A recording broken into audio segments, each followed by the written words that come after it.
Hey guys, my name is Diego Carrillo and my partner is Fernando Moda, and our presentation today is going to be about Trader Joe's. So a little information for the introduction. Trader Joe's was originally founded in 1967 by an individual named Joe Colombe. A little background information on Joe Colombe. He grew up in San Diego, California, around the same time that the Great Depression was taking place. He also graduated from Stanford with an MBA in 1954. He had previously worked on other convenience stores, such as Pronto Markets and Rexel, before eventually opening and switching his focus to Trader Joe's. Colombe created Trader Joe's for consumers who were overeducated and underpaid. That is why he opened his first store in Pasadena, because he stated that the city is the epitome of a well-educated town. Joe Colombe's target market was aimed at the direction of sophisticated consumers who were interested in good bargains. Some of the products being offered at the time were whole bean coffees, sprouted wheat bread, and black rice, which were not a usual find at other supermarkets. Colombe noticed an environmental movement taking place, and hence the reason he decided to sell many natural and organic foods.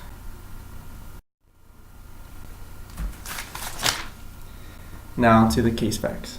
In 2012, Consumer Reports had just ranked Trader Joe's the second best supermarket in the country, and 1 year earlier it was named the 11th most innovative firm in the country.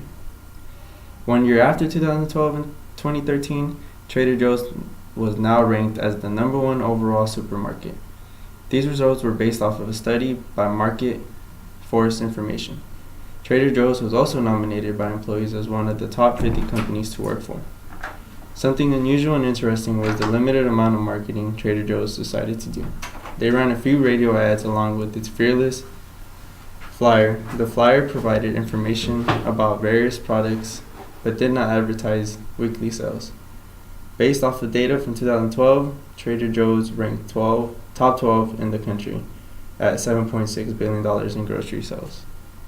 Trader Joe's has now approximately 400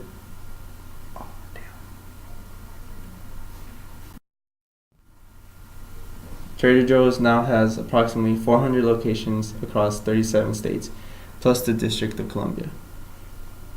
California being the state that accounts for the most amount of stores with 172 in total.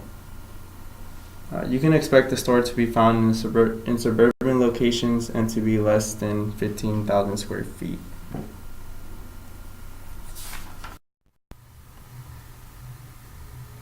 Now, very quickly, just going over the industry environment, there was a lot of rise of whole food producers. So, for example, not producers, sellers. So, for example, Walmart was getting into combining their services where they just sold basically your general things, anywhere from tires, shirts, shoes, socks, to making super centers, which combine the grocery store aspect of the business they were trying to explore and see if it was profitable, with their old business as well, which combined both of them and actually turned out to be a pretty devastating move for the market, just because Walmart is such a large company, and them getting involved in grocery sales just added another really strong competitor. Another example would be Costco. Previously, they were basically just selling the product in bulk to suppliers, but now they opened up to the general public, and they themselves have a brand called Kirkland, which they kind of advertise in a lot of their services, like their gas, but they also take pride in the quality in their steaks and the groceries they actually sell as well. Another thing is that companies were investing millions in advertising, which was something Trader Joe's did not do, which actually is kind of both a hindrance but at the same time a strong point for them. Another thing is that there was a sharp fall of grocery store sales, where before they would be about 2/3 of a business's sales, but at the time of the case they were just above 50. So it's about a 25% drop off, which is a pretty big chunk, especially if that was the main source of income. And like I said, the rise of more competitors like Walmart and Costco were they were actually in the environment and in the industry as well, which kind of made it more difficult for smaller shops like a Trader Joe's or some of the other chains like a Kroger's or a Super Value chain.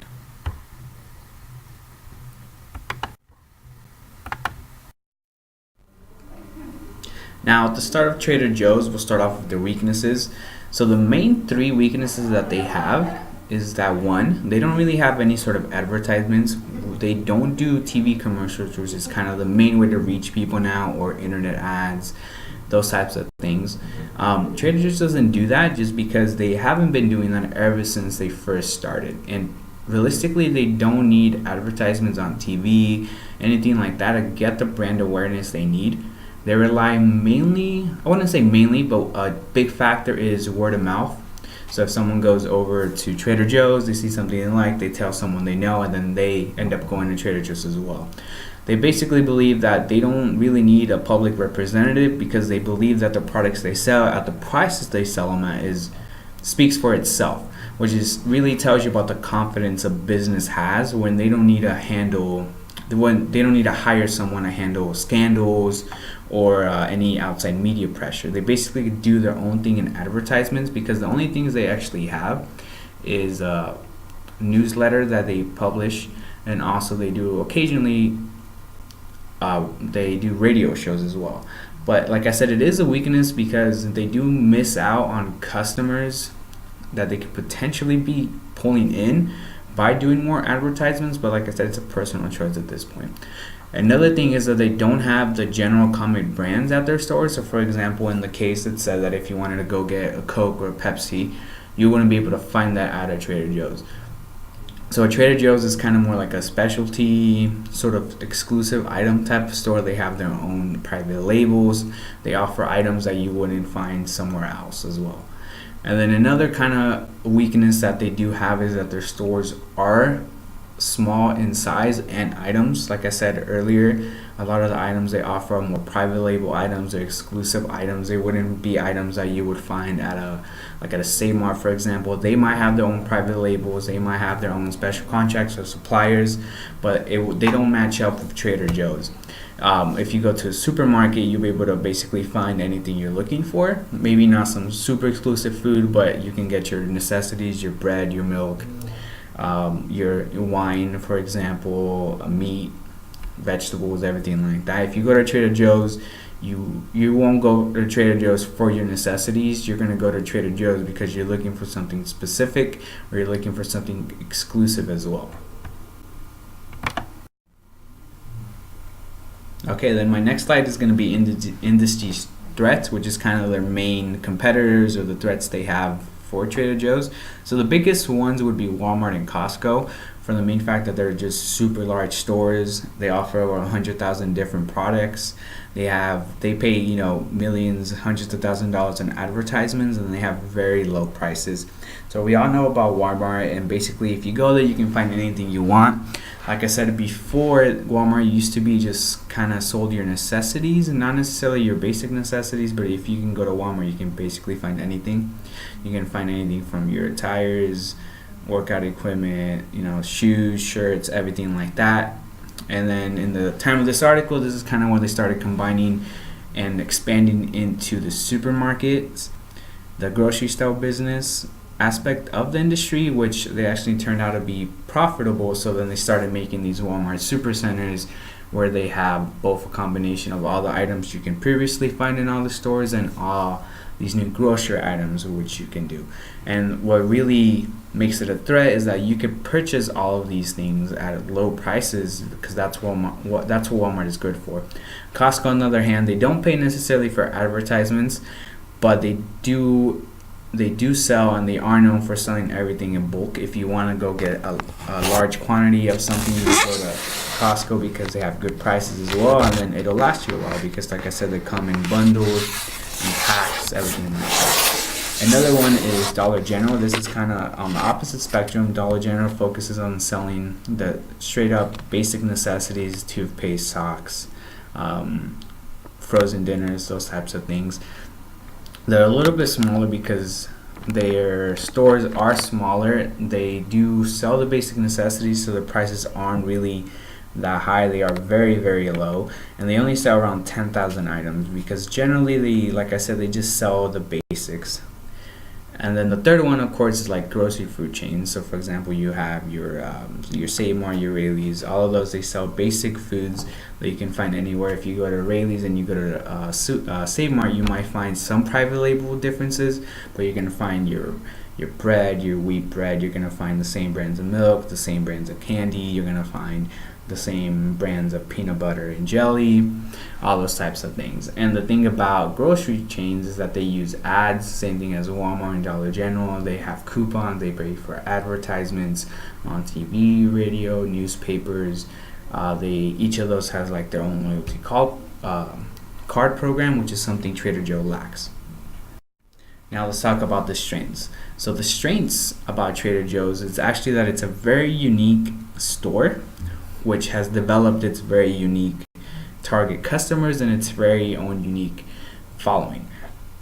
The store itself has very original concepts because they sell their own private label foods. Like I said earlier, you're not going to go to Trader Joe's to get a Coke or a Pepsi. You're going to go to Trader Joe's because you want to get something exclusive. You're going there because you want to try something different. In fact, their target market is actually very unique. They have a very specific range of audience that they want to get, which is the college educated, where they're not afraid to try something new. They're adventurous, which is kind of what they're going for as well. They also have low prices, not as low as Dollar General, Walmart, but their prices are still pretty competitive as well. And another thing that they have in the industry is that they treat their employees like they truly are an asset. Walmart and Dollar General will pay their employees minimum wage or sometimes a little bit above that, but on average a full-time employee at a Trader Joe's at the time would be making $56,000 a year. That's a pretty good amount to nowadays, where if you do work in one of those stores you make $20,000 or a little bit more, a little bit less as well. And then another thing is that they're ranked 12th out of the supermarkets, which is a pretty big deal because even though they are a known chain, their stores are really small as well. And another strength in operations is that they have very minimal ads, which acts like a double-bladed sword. But like I said, they have such a dedicated following that they rely mainly on word of mouth and the occasional radio show host. Another advantage that they have is that they have very small store spaces. On average, they have a square feet of selling area, which is about 3.7 or about 3.7, which is relatively small if you compare that to Walmart, which has an average of 195 feet. So they know how to use the space that they have in order to display their items properly, to make sure that the customers drawn into their store, even though their stores are actually pretty small. And then another thing that kind of comes with a small store space is less overhead. So it takes an incredible more amount to operate a full Walmart supercenter versus a small Trader Joe's. Okay, and then here's just an example of sales. So for example, you have Whole Foods, who's making 10 billion, Safeway, which is making 43 million, Kroger, which is making 90 million, and Super Value, which is making 36 billion. Now Trader Joe's over here is making 10 billion, which doesn't sound like a lot, but if you compare it, for example, to the size of the stores and the operation they have, it's still an incredible feat because they have such a small store and very few select and exclusive items, which translates into them having loyal customers, even though they're doing less than a whole bunch of other stores that are making billions and billions more money.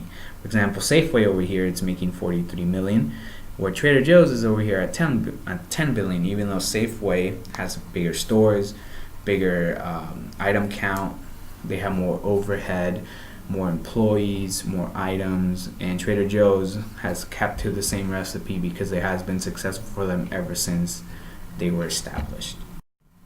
Now, just kind of a head-to-head comparison, they don't really have a strong, identifiable competitor besides the giant chains like Walmart, for example, just because due to the size, but they have established their own little section of the market with such devoted customers and such unique items that they provide more than enough revenue for them. They don't need to spend millions of dollars on advertisements because their customers they realize that the customers they're going for do the advertisement for them.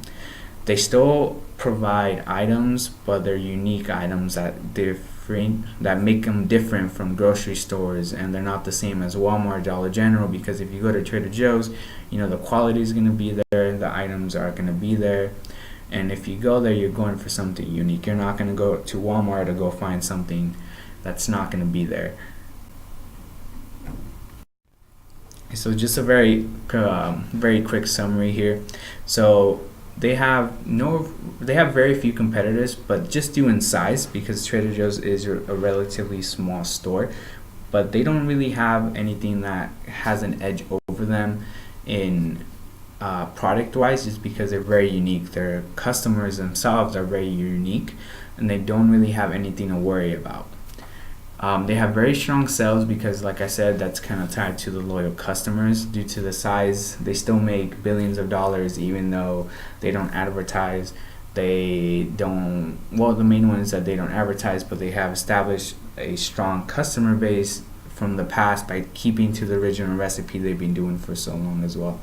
And another thing is that they have very strong core values with employees and their partners. A lot of the details with partnerships are kept secret because they don't want the public knowing. Just keep everything down privately. Like I said, employees are treated like assets. Employees end up working there for years at a time because they get not just paid well, but they get taken care of. It's seen as a pride and something to be glad about that you work at Trader Joe's, because it's not going to be.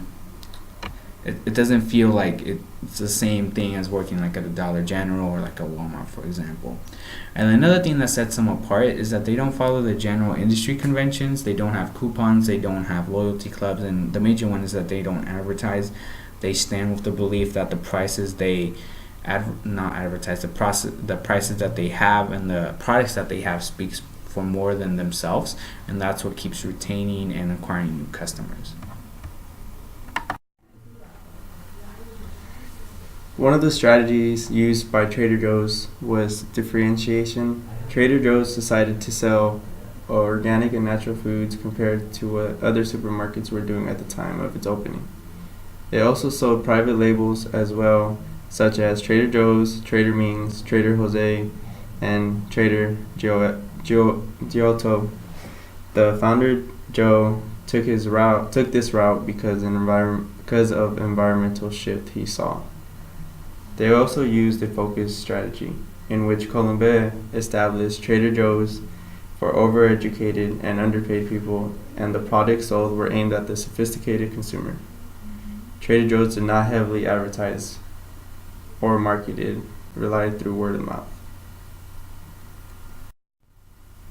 A suggested strategy would be that Trader Joe's can employ a more advertisement type strategy. Right now it relies on word of mouth and only does fearless flyer and some radio ads at times. Although they are content and have had success with their current strategy, one could question if they are achieving their highest potential by not advertising their stores and products more. By advertising more, they could potentially reach more consumers who aren't familiar with their store or who are considering being a customer but don't have enough information. Along with more advertisements, they can add a few coupons here and there, since they did not give any coupons to its consumers or customers, and don't accept any as well.